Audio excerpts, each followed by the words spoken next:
آقا کریم علیہ السلام کی خدمت میں ایک صاحب حاضر ہوئے اور انہوں نے اپنے امام کی شکایت پیش کی جو لمبی نماز پڑھاتا تھا۔ انہوں نے کہا حضور اگر یہ سلسلہ جاری رہا تو میں جماعت سے نماز نہیں پڑھ پاؤں گا۔ تو آقا کریم علیہ السلام سخت غصے میں آئے، آپ نے ارشاد فرمایا انکم منفرون عن الجماعات والامور الاسلامیہ، فرمایا تم لوگوں کو متنفر کر رہے ہو جماعت سے اور امور دینیہ سے، امور اسلامیہ سے متنفر کر رہے ہو۔ حالانکہ اگر کوئی شخص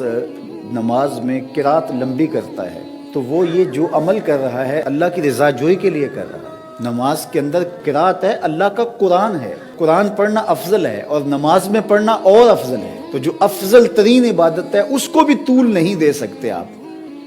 تو پھر میں اپنی گفتگو کو کیوں طول دے سکوں کہ جس سے لوگ اذیت میں مبتلا ہیں۔ کسی کو نصیحت کرتے ہوئے، کسی کو تلقین کرتے ہوئے حد سے تجاوز نہیں کرنا چاہیے۔ نفلی عبادت کے لیے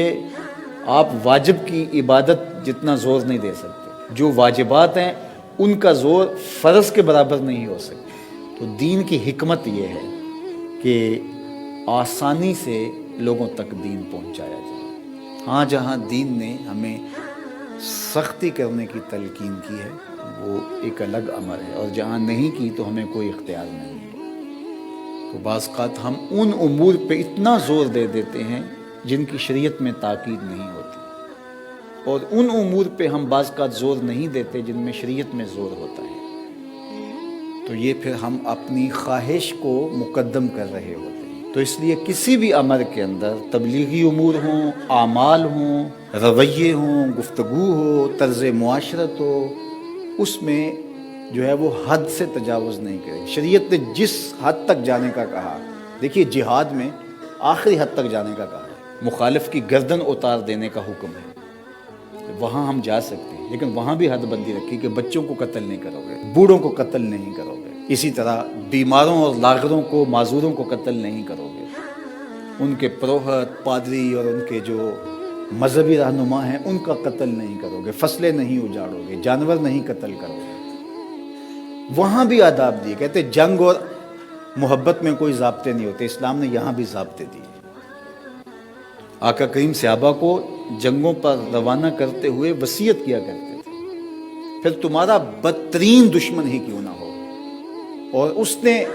تمہارے لشکر کو نقصان بھی پہنچایا ہو، تمہارے بہت سارے لوگ شہید بھی کیے ہو، اور کتنا غصہ ہے اس کے اوپر، کہا ضرور قتل کرنا لیکن کسی کی شکل نہ بگاڑنا، یہ شکل تمہارے رب نے بنائی ہے، رب کی بنائی ہوئی شکل کو تم مسخ نہیں کر سکتے، جتنا بھی بدترین دشمن تمہارا کیوں نہ ہو، اگرچہ بھاولا کتا ہی کیوں نہ ہو۔ کئیوں کی جان لے چکا اور جدھر سے گزرتا ہے کاٹتا چلا جاتا ہے، اب لازم ہو گیا کہ اس کتے کو مار دیا جائے، تو اس کے پیچھے لٹھ لے کے دوڑے، بندوق لے کے دوڑے، خنجر لے کے دوڑے، اس کو مارنے لگے۔